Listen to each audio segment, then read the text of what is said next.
Okey.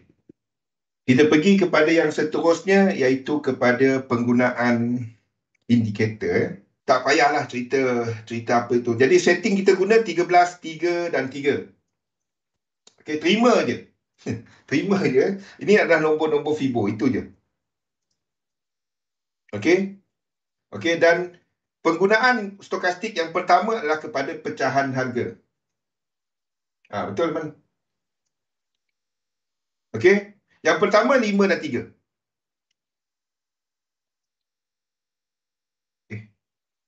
Jadi stokastik ni kita akan nampak reset. Ini rasanya semua dah mula nampak.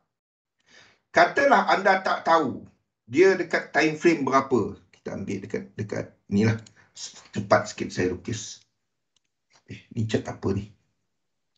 Okey. Ni cat apa-apa cat lah.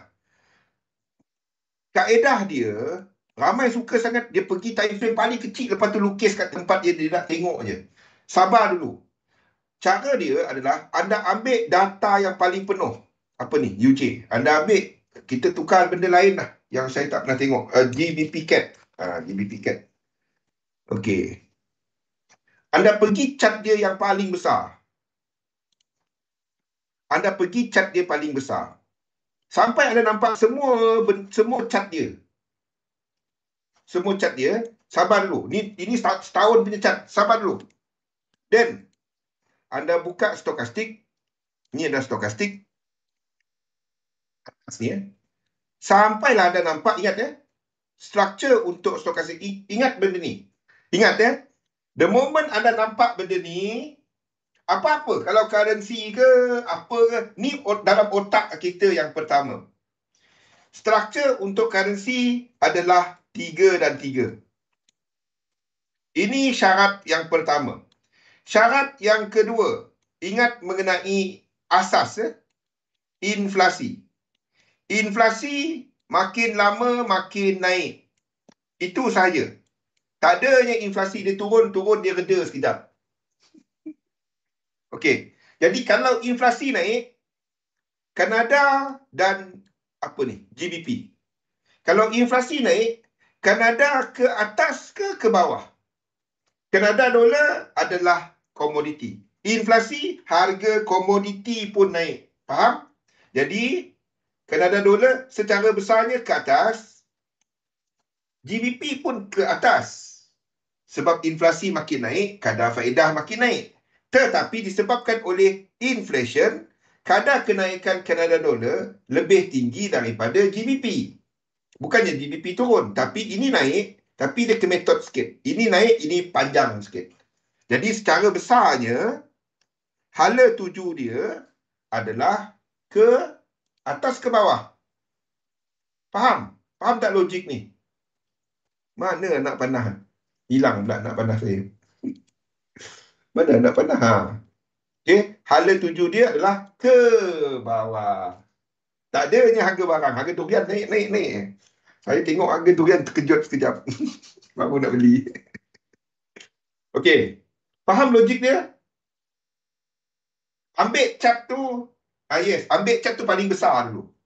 Anda buat benda ni dulu. Jangan terus masuk H1. Entry kat mana? Dah? Tengok cat setahun. Bila aku nak trade? Sabar dulu. Okey. Now. Pergi ke cat situ. Anda nak tengok benda ni. Dekat sini. Anda nak tengok ada tak dia buat macam ni. Anda nak tengok benda ni. Kalau kita tengok 3-3. Anda nak tengok nampak yang macam ni. Yang macam ni nampak senang nak bezakan lekuk-lekuk dia. Ingat arah hala tuju dia ke bawah. Dan dia adalah 3 dan 3.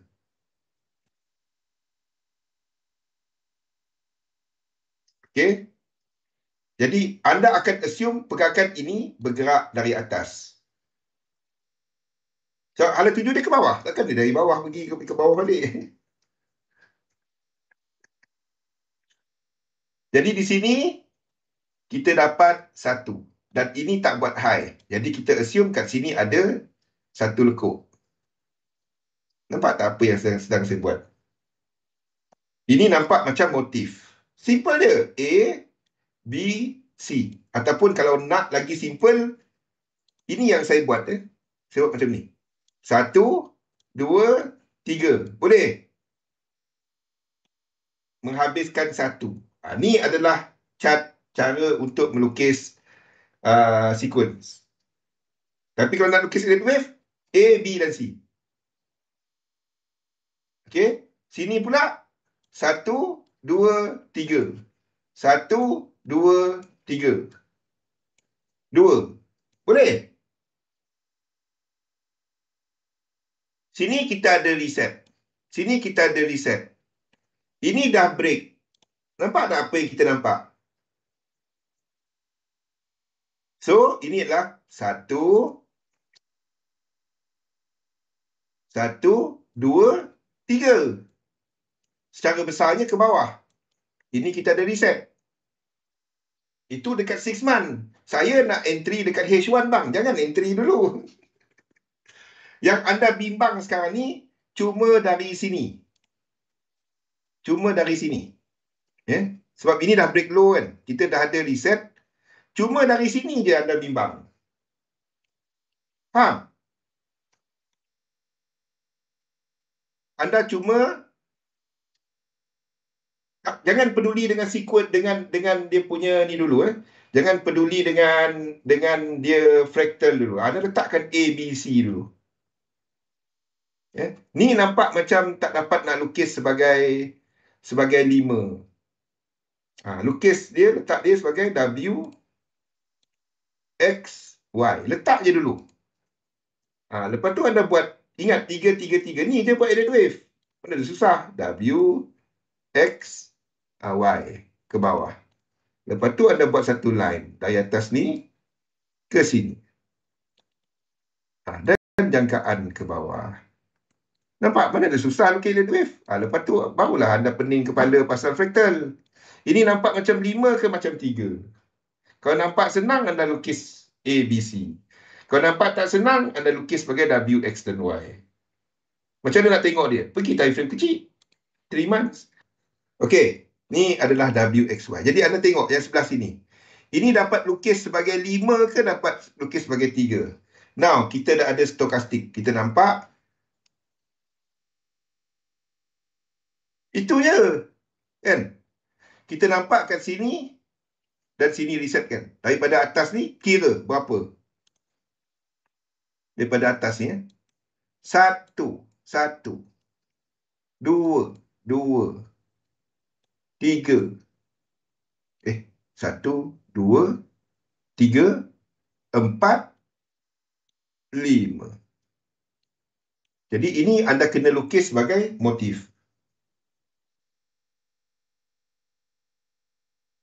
Ini kena lukis sebagai motif. Jadi anda lukiskan A lah. Letak macam ni je. Jangan nak peduli detail. Tak ada. A, B. Sekarang ni kita jangka ke bawah. Ini dekat 3 months. Now, anda dah dapat sini sebagai B. Now, anda cuma bimbang pasal yang sebelah sini. Dan barulah anda pergi chart weekly. Dan startlah lukis yang sebelah sini. Yang sebelah sini. Yang sebelah sini. Baru turun time frame kecil. Jadi lepas tu barulah anda pening pasal apa struktur kat sini. Ini nampak macam mana. Boleh? Barulah anda. Dari sini. Weekly ada start daripada sini. Jangan peduli dia B ke C ke. Kalau ikut nombor kita ini 2. Ambil kau. Boleh? Dah. Lukis di sebelah sini je. Now, stokastik. Ini contoh 5-3 tadi lah. Anda main-main dengan time frame. Ingat, asas dia, first, anda pergi tengok apa dokumen pula. Apa instrumen tu. Dia 5-3 atau 3-3. Jadi,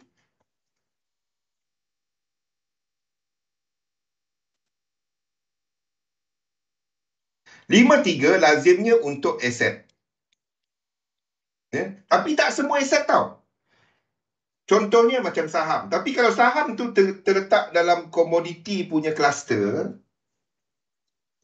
terletak dalam komoditi punya kluster, dia mungkin adalah dalam tiga-tiga yang besar. Kena tengok struktur dia, tapi tak semua. Tapi besar kemungkinan. Boleh? Kalau teknologi, ya, mungkin dia merupakan dalam bentuk 5-3. Itu untuk aset. Untuk komoditi dan currency, dia adalah 3-3. Komoditi ni sebahagian besar dia 5-3. Ada yang 3-3. Ada. Ha? Tapi sebahagian besarnya adalah 5-3. Boleh? Bias anda untuk melukis. Bias. Bila anda buka chart tu pertama kali, bila buka yang paling besar dia, buka paling besar dia, ni mana dapat nak lukis 5-3 pun. 5-3. Syam yang dalam akan buat yang sama. Syam. Kripto. Kripto anda nak kelaskan dia sebagai apa? Tengok.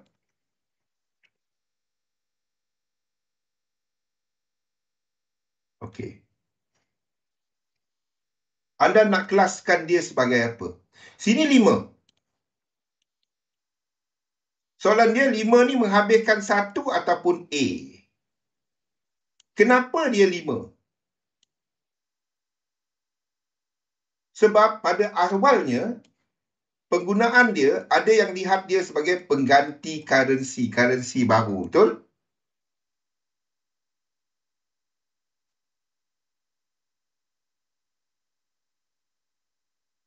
Okey? But saya dah cerita dia sebagai komoditi sejak tahun 2017, 2018 kan, Rosli? Saya akan letakkan ini sebagai A. Jangan tengok apa saya lukis. Saya lukis kat sini sebab apa Bitcoin yang dekat sini ini letak AB lah. Nah, kita tukar AB lah. A atau B dah. Nah. A B. Itu dia.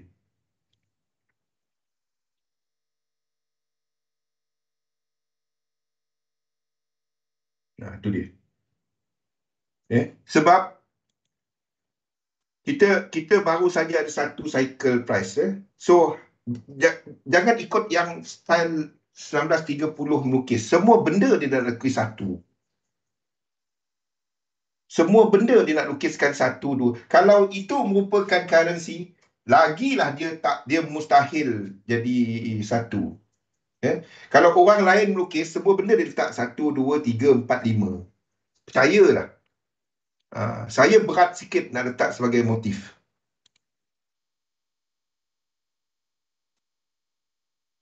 Sebab itu saya kelaskan dia sebagai commodity instead of sebagai asset class. Kalau asset class, ini satu. Sebagai harta. Ada yang tengok dia sebagai harta. Jadi, masa ni, kita cuma akan tahu bila dia complete cycle nanti, Aiman. Yang kat sini, kalau dia buat 3, 4, 5, lepas tu 1, 2, 3, naik lagi. Dan baru kita lukis sini sebagai satu. Masa ni kita baru saja.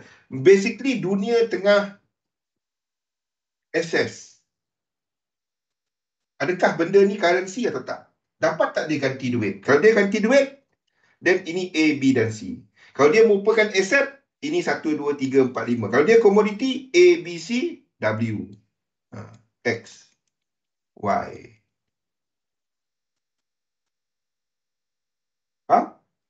Kalau tak pun, dia tak ada dah. Kosong. Kita cerita benda ni dari sini. Buka Facebook saya, tahun berapa dah? 3 tahun ke 4 tahun lepas. Dan kita jangkakan akan berlaku correction. Sebab ni dah lepas 1618. Yes, satu lagi 5. Saya tengok kat Facebook saya. 2018 ke 2019. Orang semua duk sibuk membeli.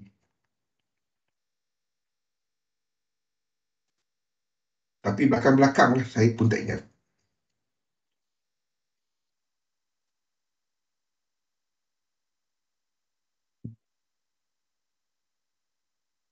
Okay? Now, itu asset class. Jadi bila melukis, anda buat adjust oscillator ni sehinggalah anda nampak dia buat benda ni, benda reset ni, benda reset macam ni. Then anda tengok structure. Okey, ni kita ambil sebagai satu structure. Satu structure. Ini obviously 1, 2, 3, 4, 5. Lepas tu betul lah. Itu je. Okey, 5 atau 3 tu 5 dan 3 tadi. Okey. Now, untuk structure lanjutan. Untuk structure lanjutan.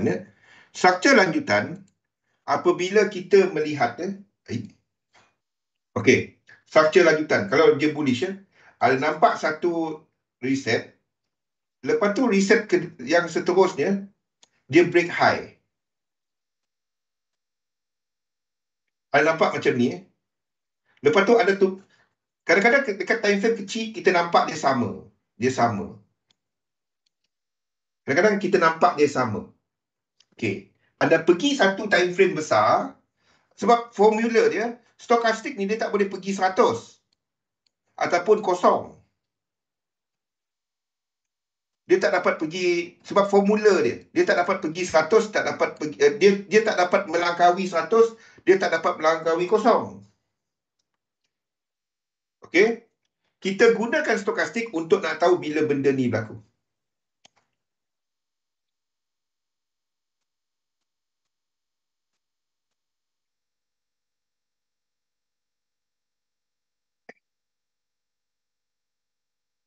Bila benda ni berlaku.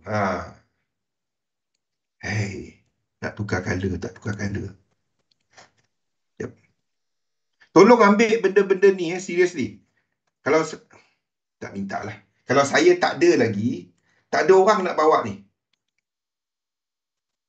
Tak ada orang nak bawa. Seriously, anda tak akan dapat mana-mana. Kalau ada pun dari saya. Jadi ambil dari saya, ambil, tolonglah ambil benda ni. Tolonglah ambil benda ni. Kalau tak ada, tak ada dah berkumpul dia. Okay. Anda nak tahu struktur lanjutan ni. Anda nak tahu bahawa berlaku lanjutan. Masa kat sini kan, masa chart tu tengah terbentuk, masa kat sini, masa kat sini, kita tak tahu. 1, 2, 1 macam ni. Ini nak buat, ini boleh jadi 1, 2, 3, 4, 5. Kita tak tahu dia nak jadi 1, 2, 1, 2, 3, 4, 5, 3. Kita tak tahu. Apa clue dia? Clue dia adalah stokastik. Dekat time frame yang sama, anda akan dapati dia macam ni. Tak tembus pun. Anda pergi time frame yang lebih besar. Okay? The moment ini berlaku dan di sini berlaku. Anda ingat dia 5. Anda ingat ini tengah buat 5. Anda dapati dekat time frame besar, stoch dia macam ni.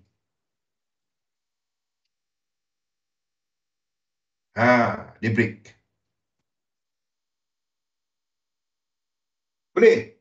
Tolong ambil benda ni. Saya minta betul-betul. Hopefully ini dapat diturunkan kepada semua. 4 terabyte. Sudah ready kalau tak ada sesi. Tak minta lah. Saya akan sentiasa berkongsi selagi saya ada. Kalau tak kat XM, saya sendiri. Tak ada minta bayaran daripada anda semua. Sebab saya nak turunkan benda ni. Kalau tak, rugi dia. Rugi. Tak ada apa. Tak sayang. Hai, tinggal 5 minit. Dapat stokastik kan. Tapi ini tolong ambil dia. Tak ada dalam mana-mana orang yang kongsikan ni. Sama-sama. Tolonglah ambil. Okay. Anda pergi tukar time frame. Anda nampak macam ni. Price break high. Tapi stoch dekat time frame anda tengok. Tak pun. Anda pergi naik time frame. Anda nampak ini berlaku. Ni maksud saya. Contoh dekat sini lah. Contoh yang macam dekat sini.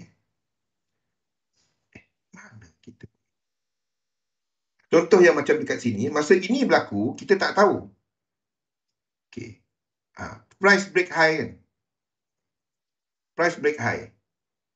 Okay. Alah, ni break high tak? Ni sama. Tak. Tapi kalau anda pergi kepada 3 months,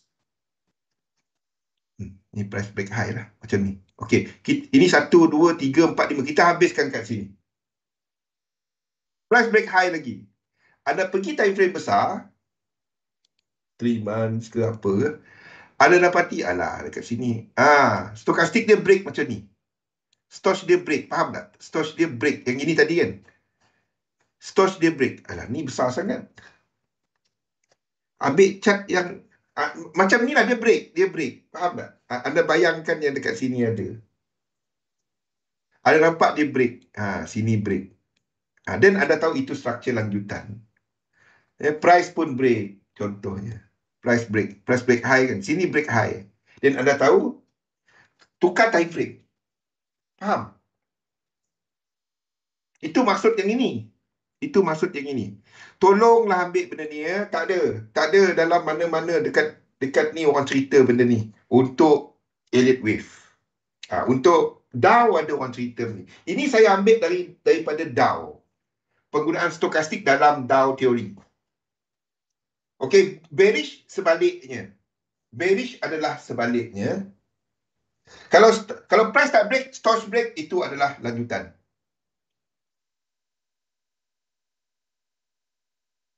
Boleh tidak? Katalah macam ni.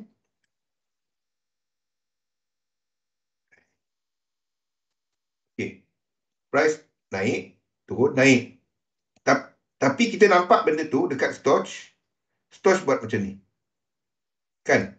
Stoch sama. Dalam time frame yang sama-sama. Tapi bila kita tukar time frame, dia buat macam ni, Atirah.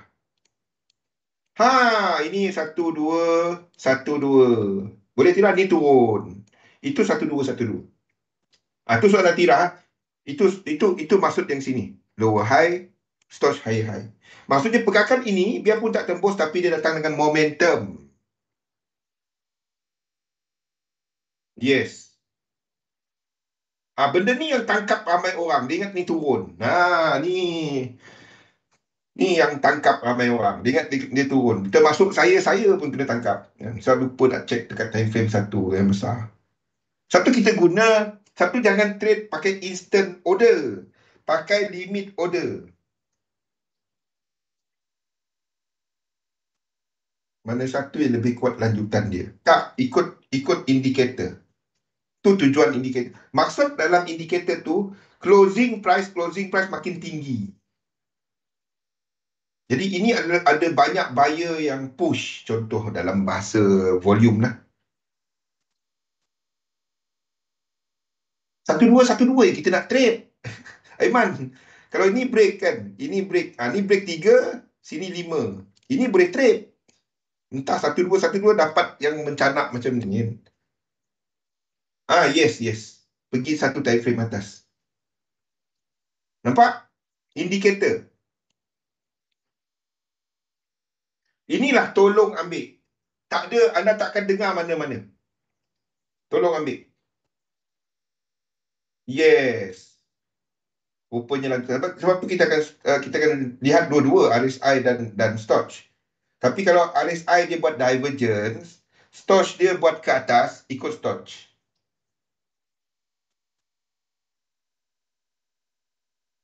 Tak, jangan trade. Kita kena tunggu break nanti lah, structure break.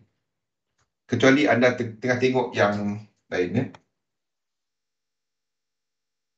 Motif 1-2 korektif truncated kan sifat dia. Korektif, yes, kalau tak ada divergence. Itu cerita RSI, bukan stokastik, Aiman. Itu cerita RSI, bukan cerita Stoch.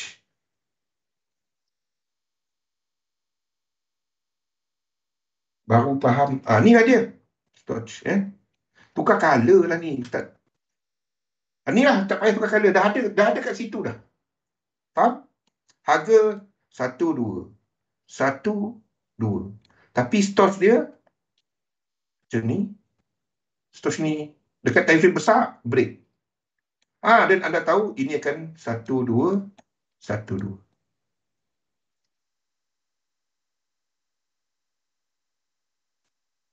Dah, baru nak Assalamualaikum. Dah habis masa dah. Alah.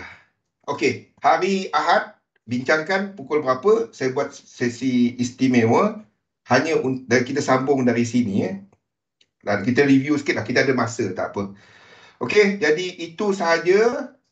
Banyak lagi nak cover ni. Saya kena cover yang ni. Kalau tak, Isnin kita cuti lagi. Jadi itu sahaja untuk minggu ini. Bersama dalam sesi yang lain. Labur dalam satu sistem. Dagangkan sistem anda. InsyaAllah jumpa lagi. Assalamualaikum warahmatullahi wabarakatuh. Terima kasih semua.